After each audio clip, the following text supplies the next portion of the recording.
What's poppin', people? Pokemon has done it again. It is time. We are here. Another crazy trailer has been dropped. Even though we got a lot of information from the leaks, Pokemon still knows how to bring the hype. It's actually insane that even though we got all the Pokemon leaked, they can still drop all this crazy stuff and all these crazy trailers. It is time. We're about to hop right into this. Please excuse me if I sound a little congested. I'm very sick right now. I'm trying to get this done to the best of my ability, so I really do apologize if I sound all crazy and all stuffed up, but I'm gonna get right into this. So the first piece of crazy news in this crazy trailer they just dropped, Decidueye, the final evolution of Rowlet, is actually a grass and ghost type. Now we saw this Pokemon like 5-6 months ago in the leaks, which is pretty crazy to be honest. I don't know why they leaked so early, but this did turn out to be the same exact Pokemon. We saw him confirmed with the actual demo leaks, so we knew he was coming, but we definitely didn't know his type was going to be grass ghost. Where did that come from? It's crazy. He's a flying bird. Clearly he's an owl type thing. He's definitely a bird, but he's not a flying type. Now I'm hoping because he's a bird, even though he's a grass ghost type, I'm hoping they give him levitate as his hidden ability. I think that will just make perfect sense. A lot of ghost types do get levitate anyway, so they're not on the ground, and he's a bird, so I'm pretty sure that will be one of his, I hope that'll be his hidden ability. Every starter has a hidden ability, so I'm hoping that's his. It only makes sense because it doesn't really make sense for a flying type to be hit by earthquake or be on the ground all the time. I don't know. It doesn't make sense in my mind, okay? So, like, even Duo and Dodrio are still flying types. They don't get hit by ground moves even though they're ostriches and can't really fly. But anyways, that aside, this Pokemon looks absolutely sick. That boy came in brushing his shoulders off like Jay-Z. If you feeling like a pimp, go and brush your shoulders off. That boy came through. I have here a type chart for you guys just to show you. Ghost and Grass is not a unique typing. Phantom evolves into Trevenant, which also has the grass and ghost typing, and then also we have Pumpkaboo and Pumpkaboo's evolution that also has the grass and ghost typing. But they're the only two grass and ghost Pokemon. Not only that, but they're not very good. So I'm hoping that this Pokemon right here, he looks like he's going to be extremely fast. Especially considering what his signature move is. I feel like that move would only be good on a fast Pokemon, so we're going to get into that a little later, but I have here a type chart for you guys. Ghost and Grass is immune to fighting and normal, resists electric, grass, ground, and water, and is weak to dark, fire, flying, ghost, and ice. So he has a lot of weaknesses, but I'm hoping that his moves and type coverage will make up for that, because like I said in the last video, it's not about the weaknesses, okay? It's about what you can do. Stats, abilities, moves. That's all that matters. The weaknesses don't matter as much, okay? They matter, but not as much as everything else, okay? So we're gonna go ahead and get into this. This Pokemon is able to move about while completely masking its presence from others. So that, I guess that explains why it's a ghost type. It's supposed to be like a stealthy Pokemon, so it kind of makes sense for it to be a ghost or dark type, I guess, so they made it a ghost type. That's pretty cool. Once an opponent has lost sight of it, Decidueye seizes the chance to attack its unawares. In a tenth of a second, Decidueye plucks an arrow quill from within its wing and sends it hurling oh my god, toward its target. A tenth of a second? You know how fast that is? Okay, they're exaggerating again, okay? It's the Mach 5 Pidgeot thing all over again, but whatever. Its speed is astonishing, but not more so than its precise aim, which enables the arrow quill to pierce a target through and through from half a mile or more away. This boy is accurate. Boy, this boy been in the gym with Ray Allen, man. Let's go. I'm so hyped. I hope that this Pokemon is good. He's grass and ghost. I'm pretty sure he's going to be really, really fast. I'm hoping he's somewhat strong. I can't wait to use this Pokemon. Even though I'm still picking Litten, I'm really, really excited for this Pokemon right here, Decidueye, man. Decidueye usually acts very cool, but it can become terribly flustered in unexpected situations like a surprise attack. A skilled Decidueye can boast acrobatic curve shots. Whoo! So what's that one movie, Wanted? Yeah, Wanted out here. It seems some are also able to shoot arrows that reach up through the sky, only to come drilling down from above, piercing multiple targets one after another. So this is the move right here that I was talking about, Spirit Shackle. Spirit Shackle is a ghost type physical move that only Decidueye can learn. An opponent hit with this move will become unable to flee from battle or switch out for an ally. Holy crap. So basically this move is a damaging mean look. It is a damaging mean look. If I hit you with this move, you cannot switch, you cannot go anywhere. So hopefully, okay, hopefully this Pokemon gets, okay, first of all, hopefully this move is somewhat strong. I hope it's at least base 80. I hope it's at least base 80. Not only that, I hope that this Pokemon gets like Parasong or something. Maybe we can have a Parasong set, a trap set like that, or some kind of move that allows something to be set up while the Pokemon is trapped in, like maybe Sword Dance, some kind of boosting move or some kind of move that is detrimental to the other Pokemon. Oh my god, I'm so hyped for this Pokemon. He's ghosting grass. He's probably, I hope he has some really good type coverage. He's definitely gonna have flying type moves for sure. He's definitely gonna have grass type moves. He's definitely gonna have ghost type moves. I don't know if that's enough, but it's sounding really good right now. This Pokemon is definitely on my watch list right now. I can't believe that he's a ghost type. Next up, we have Incineroar, and I just want to say before I get into this Pokemon, that is an extremely lazy last name Pokemon. Incineroar. We have a Pokemon called Pyroar already. They pretty much have the same name. Like, what the hell, man? Lazy ass mother. I can't even believe this. That's disgusting. Incineroar, that's the best you can come up with when you already have a Pokemon called Pyroar? Like, that's disgusting. That's terrible. Lazy ass. I'm so upset about that. Anyways. Incineroar is the final evolution of Litten. It's actually a fire and dark type, which is what a lot of people speculated. And it's funny that the bird Pokemon is not a flying type and the wrestler is not a fighting type. It's pretty funny in my opinion, but I almost called him Pyroar. They have the same damn name. Pyroar, Incinerate, Incineroar. Like, what the? I can't. That's disgusting. Anyways, Incineroar is a wrestler apparently. Fire and dark. I really like his design. I'm still more interested in Decidueye for sure, but I still like this Pokemon. Here we have a type chart. He is dark and fire. He's immune to psychic, resists dark, fire, ghost, grass, ice, and steel. He's weak to fighting, ground, rock, and water. Now, dark and fire is not a unique typing whatsoever. We've had Houndoom for years, but it's not bad, especially depending on what moves this thing gets. I'm sure it's going to get a fighting type move. Fire and dark is pretty good type coverage now, considering steel. I mean, I guess steel didn't matter before because, you know, the fire typing is right there. But either way, if it gets fire, dark, and fighting moves, then that's pretty good type coverage as well. This Pokemon's definitely going to have a high attack stat. Not quite sure about everything else. Hopefully it's a little bulky. I just want it to be good, you know? I just want these Pokemon to be good. Right now, Decidueye looks like he can't be bad, okay? But this Pokemon, I'm not quite sure. It all depends on the moves and the stats and everything else, like I said before. But let's go ahead and read the description. As its fighting spirit increases, the flames that Incineroar produces within its body burst from its navel and waistline. Since the flames somewhat resemble a championship belt, they're known as its Flame Belt, and the Pokemon unleashes moves that use flames from it. In the heat of battle, Incineroar shows no concern for its opponents, and sometimes even launches attacks that strike the opposing trainer. That's probably why it's a dark type instead of a fighting type. I'm pretty sure that that's why it's a dark type. As a result, many tend to dislike this Pokemon and keep it at a distance. That boy is attacking the trainer, bro. Innocent bystanders are getting blown back. If a crowd watching it battle is pumped up, Incineroar's fighting spirit will burn brighter, but a lackluster crowd can make it lose focus or fight shoddily. When it receives the admiration of young people and children, it may keep up its cold attitude on the outside, but in its heart of hearts, Incineroar is immensely happy. He's doing the chopper, man. That doesn't make me happy, you idiot. And he's all smiling and stuff. It loses the desire to fight when faced with a Pokemon that's clearly weak or injured, and it sometimes gets taken advantage of as a result. Damn, that's whack. It's like Goku. Darkest Lariat is a dark type physical move that only Incineroar can learn, and it allows Incineroar to deal damage while ignoring the effects of any stat changes that the target might otherwise be affected by. See, I don't really like that. I don't like that. Because it only plays on defense. So this move is only useful if... Okay, I mean, depending on how much damage it does. Let me preface it by saying that. Depending on how much damage it does, this move could potentially only be useful if the opposing Pokemon has defense boost. So I'm hoping that it's a strong move. Usually moves that do stuff like that aren't too strong because of what they can do, obviously. I'm hoping like if it's not base 100 at least, then I don't see this being a very good move. Or maybe 90, maybe 90 at the worst. It has to be at least base 90 for me to actually consider putting this move on this Pokemon. Now, if this move also affects his attack stat, like say his attack stat is dropped, if I attack a Pokemon with this move, will it do a normal amount of damage or will it do less damage than normal because my attack is dropped?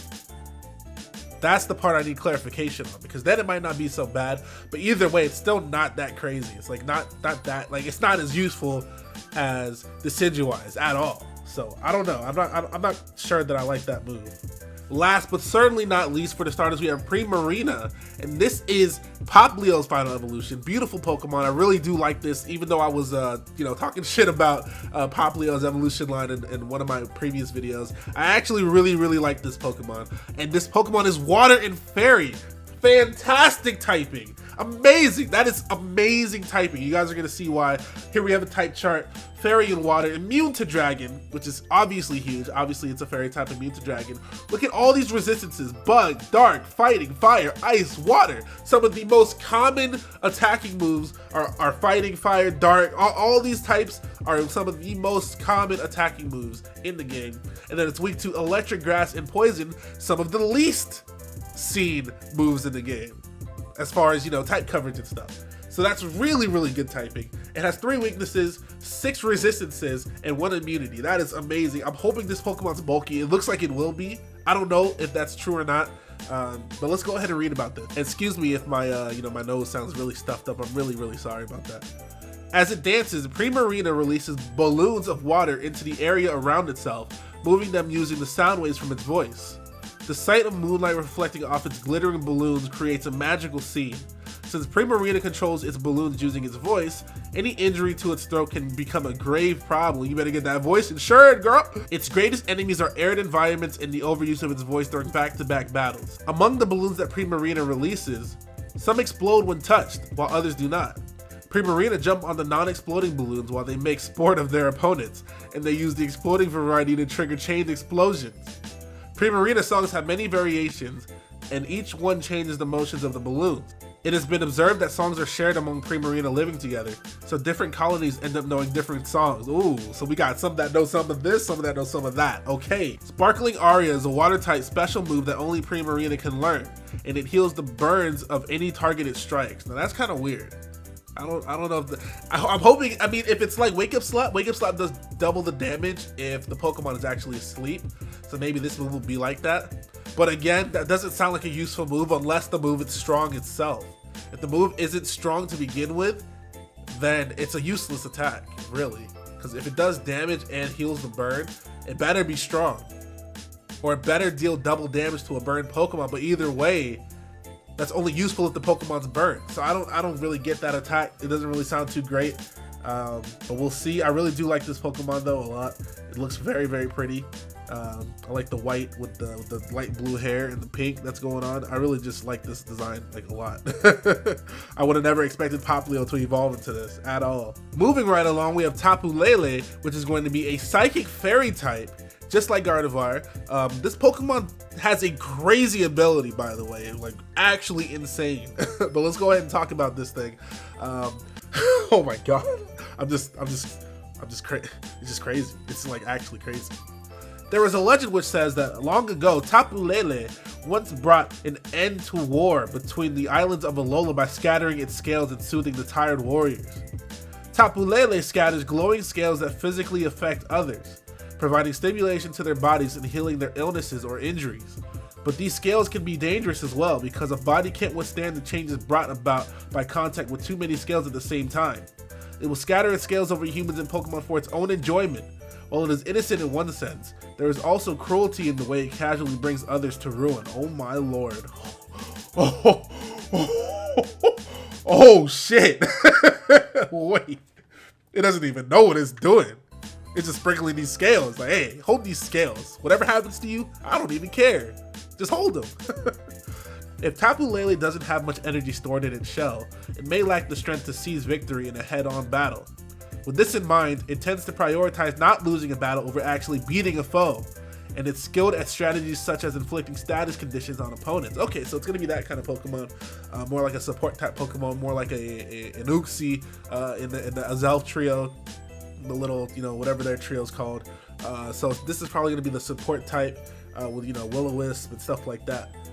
Nature's Madness slams the target with all of Nature's Rage, reducing the target's HP by half. Huh. So it has a move that's very similar to Super Fang. Do all of them have that, or is it just this one? Because it's called Nature's Madness. So maybe that means that all of them have it because they all have to do with nature, right? Psychic Terrain is a move that no Pokemon was previously able to learn, and using it will boost the power of any Psychic type moves used by the Pokemon on the ground and prevent them from being hit by priority moves. What? What? So if Psychic Terrain is out, any Pokemon on the ground cannot be hit by priority moves. Like, hello? Excuse me? What did you say? Yeah, if that's not busted, I don't know what is, because that's crazy. Every Pokemon on the field cannot be hit by priority type moves. What? What is that? That is crazy. Scizor? Nah, son. You holding this Fire Blast. I don't care if I'm at 10 HP. If the Psychic Terrain is up, you can't Bullet Punch me. I'm gonna Fire Blast you first. That's crazy. And then I guess we don't really need to read the last part because it just tells us about Tapu Lele's ability, which is Psychic Surge, which is the ability that's exactly like Tapu Koko's, which lets him get up the electric terrain. This ability lets her get up the psychic terrain, which is crazy. This is insane. This is actually crazy. This is just insanity. Moving on, we have Tapu Bulu. That boy is booling out here. That boy is booling. So this is gonna be a grass fairy.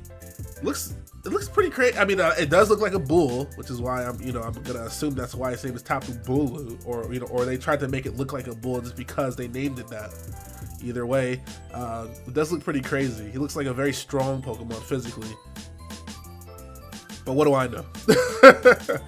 Tapu Bulu has the power to manipulate vegetation and cause it to grow. It can use this power on its own horns, which are made of wood, changing their shape or making them larger. That's actually sick. This can come in handy in battle.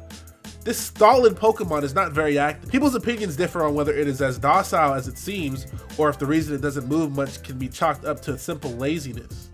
Tapu Bulu does not like unnecessary battles or frightening other Pokemon. Because of this, it makes a loud ringing noise with its tail to alert those nearby of its presence. Although Tapu Bulu may not like to start battles, it shows no mercy when dealing with evildoers. It said that when thieves once broke into its ruins, it punished them by swinging trees around like massive clubs. Holy, that boy is not playing. That boy is bulling out here, boy. That boy is bulling out here. Tapu Bulu can learn Nature's Madness. Okay, so it has the same move as the other one, so I'm pretty sure that they all get this because Nature's Madness is a move that is going to reduce everybody's HP. That's crazy. So it can just eat. These Pokemon sound stupid broken. It has a move that can lower your HP by half no matter what, and then they're probably super strong anyways. And they have these terrain moves as well. With Grassy Surge, the field will be turned into grassy terrain when Tapu Bulu appears in battle, boosting the power of any grass-type moves used by Pokemon on the ground and restoring a bit of HP to them each turn. It also halves the damage taken from moves like Earthquake, Magnitude, and Bulldoze. Okay, so that's pretty cool. So any Pokemon on the field when grassy terrain is up gain a bit of HP. Any grass-type moves that are used are stronger, and ground-type moves are weakened. Okay, that's not as broken as the Psychic one, but it's still pretty good. Last but not least, we have Tapu Fini. This is going to be a water fairy, another water fairy type. Great typing, man. We're gonna see some crazy crap, man. We're gonna see some crazy stuff with these Pokemon. This Pokemon is able to create a special water that purifies both mind and body. Hey, let me get that so I can fix my stuffy nose. But Tapu Fini requires that supplicants wishing to obtain the purifying water demonstrate the strength to withstand the Tapu's fog. Many humans have tried to withstand Tapu Fini's fogs in pursuit of its purifying water. Among them were some with evil intentions, which may be the reason for Tapu Fini's sense of disgust and lack of interest in appearing to people. Tapu Fini is able to attack by manipulating water. Since it hates to risk harm to itself during battle, it prefers to create a thick fog that puts opponents in a trance and leads them to destroy themselves. Tapu Fini's expression remains listless even when it's unleashing moves. It has that just blank stare. Some people say that it might look this way because using its moves is so exhausting. The Pokemon's Nature's Madness. Okay, so we have that move. So Tapu Fini's ability is Misty Surge. So Misty Terrain is nothing new. That was in the last game. It weakens dragon type moves, I think. Okay, so it has the, okay, I'm reading it right now. It has the damage from dragon type moves and it prevents Pokemon from being afflicted with status conditions or confusion. So that's pretty cool. I mean, that's useful. That's very supportive. It sounds like a support type thing as well. Misty Terrain's not so crazy though. The crazy ones are Electric Terrain and Psychic Terrain. Those are the crazy ones, like seriously crazy. We are not done, people. There is another new Pokemon called Cosmog. This Pokemon, okay, I'm not gonna spoil it if you guys haven't seen the leaks yet, so I'm just gonna leave it at that. This extremely rare Pokemon is known to only a select few in Alola. At one time, it was known only by the kings of Alola and their heirs, and it was called the Child of the Stars. The Aether Foundation is researching this unusual Pokemon, and one of the professors at the Foundation recently dubbed it Cosmog. Cosmog is very curious and shows no fear of people or Pokemon. If you treat it with any consideration at all, it will take an immediate liking to you. This personality trait often leads it into danger. Of course it does. It's too trusting. You don't trust nobody out here, man. Don't trust anybody, especially not a human. Its gaseous body is so lightweight that it's sent flying when the wind blows. When light falls on this Pokemon, Cosmog absorbs it and grows. I wonder what it grows into. And last but certainly least, definitely least, holy crap, ew! Oh man, this is Alolan Persian looking absolutely disgusting. What happened to you? Your body's not even proportionate anymore. You're skinny, but your head's fat as hell, looking like a ball of Play-Doh, looking like some pancake batter, looking like a bouncy ball. I don't know what's going on with your headpiece, my guy. The round face of Alolan Persian is a symbol of the rich Alola region, okay? Hey, you can lie to yourself all you want, just keep me out of it, okay? Don't lie to me, lie to yourself, okay? Don't be telling me lies. And it is held to be a Pokemon of great beauty. Now, so we're just gonna keep, you're just gonna keep lying to me now. That's Pokemon, that's crazy. I thought we go way back and just gonna sit here and lie to me? Crazy. It is such a distinctive Pokemon of the Alola region that all Persian are well protected, and strict inspections are required before tourists can be permitted to take one back to their home region. Really? Oh, crazy. That is insane. Persian is highly intelligent with an even higher opinion of itself. Oh, I get it now. That's why it has a big head. In general, it looks down on everything other than itself. Okay, that's another reason it has a big ass head. It doesn't tend to grow attached to its trainer either, so it's a difficult Pokemon to have as a partner in battle. Yeah, this is definitely big-headed. It is definitely big-headed. I see what you guys are doing there. Its exquisite coat shines with the glow of high quality and enchants both humans and Pokemon. For this reason, it is a very popular Pokemon in the Alola region. Hey, it ain't popular anywhere else, I'll tell you that. It usually puts on a refined act, but once a battle begins, it will indulge in the most underhanded of tactics, including surprise attacks, trickery, or even foul play. I see what you guys did there. It's a dark type foul play, ha! Yet its haughty personality causes it to underestimate its opponents, and it's often taken in by their counterattacks. Hey, nobody cares about this Pokemon, okay? Nobody. I don't care what anybody says. So we have a couple more things to talk about. First is the Tapu Z-Move. They are blowing people away. They call out the goons, and then they hop on top of it and blow you away with his big ass fist. It's time. As guardian deities of Alola, the Tapu can use the special Z-Move, Guardian of Alola. When using this Z-Move, the Tapu close their shells and a huge avatar appears from the ground to attack the opposing Pokemon, dealing damage equal to 75% of the target's remaining HP? Hello? Who did this? 75%? What the? What? So it don't matter how many boosts I have in defense or special defense. If you hit me with this, I'm losing 75% of my HP straight up. That's so stupid. Why would they give them such a broken ass move? 75%, bitch? Oh, no. That is actually insane. That is insane. What the?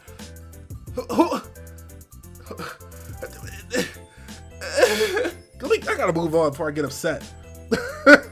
Red and blue are in the game. You can battle these guys, man. And they glowed up. Look at them.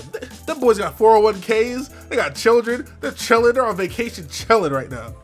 The Battle Tree, where strong opponents await. Somewhere in the Alola region, you'll find the Battle Tree, a place where those trainers who have completed their island challenge, or who are strong enough to have done so, battle one another. All of the trainers you encounter at the Battle Tree are strong. It seems you might even encounter 2 battle prodigies from the Kanto region. Scout partners to battle alongside you. At the Battle Tree, you can scout an opponent you've won against so they can partner with you in future battles. You may even be able to scout the familiar faces. Cynthia is out here, my guys. And Wally? Oh, what? And then, of course, we have the Pokemon League in the regions that have served as the setting for your adventures in the Pokemon series so far. The ultimate stage for battle has always been a place called the Pokemon League. The Pokemon League is where the Elite Four Pokemon trainers with powerful Pokemon partners, and the champion who reigns as the top of all trainers awaits challengers. A challenger who defeats the Elite Four and the champion will be hailed as the new champion of the Pokemon League. I thought there wasn't a Pokemon League here. Yeah, okay, so it says it right here. In the Alola region, the setting of Pokemon Sun and Pokemon Moon, there is no Pokemon League yet, but it seems that there are plans to construct one on the peak of a certain mountain. After the growth you achieve through completing the Island Challenge, will the day come when you also take on the Pokemon League to become the strongest Pokemon trainer? Ooh, that's crazy. Because apparently the trial captains are supposed to be like the gym leaders, and then the kahunas are supposed to be like the Elite Four. But it seems like there's going to be a separate Elite Four anyways. So that's pretty interesting. But that's it for this video. I'm just very upset that that move does 75% of your HP no matter what. Now obviously it's not always going to be useful, but that's just another reason I'm upset. Because if the Pokemon has like 2 HP left and I use this move, it's not even going to die. So it's very, very good, and it's very, very bad at the same time. What the hell, man? Anyways, I am out of here. Thank you guys for watching. Please like this video, share it around. I really, really, really enjoyed making this video. Hopefully you guys enjoyed it too. I'm sorry if I blew your ears out by screaming and yelling like I always do. I'm sure a lot of you guys are used to it by now. But if any new people are here, listen to me scream and yell, I am very sorry, okay? But either way, hit that like button, comment, subscribe. We'll be back tomorrow with something. I don't know. I'm out of here. Bye!